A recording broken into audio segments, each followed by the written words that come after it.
eta, bueno, eskerrak eman, eta hori,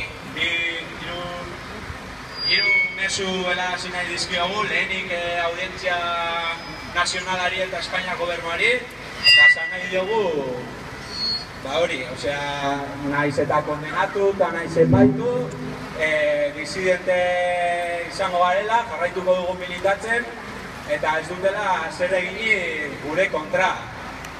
Gero,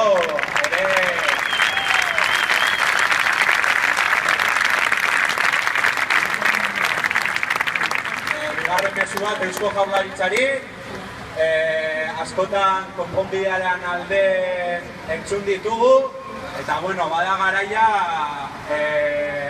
praktika zehatzak egin ditzaten. Orduan, hitz gutxiago eta egintza gehiago eskatzen dizkiogu.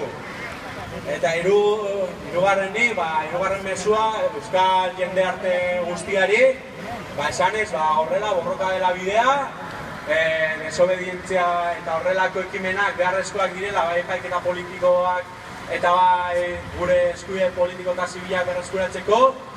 Eta, bueno, hori borroka dela bidea, borrokak egingo gaituela libre. Eta, bueno, mila esker guztioi gerturatzegatik eta horrela jarraituz gero irabaziko dugu. Hau pasue! Guztuen gara, zuen guzarete. Jota fuego, peña!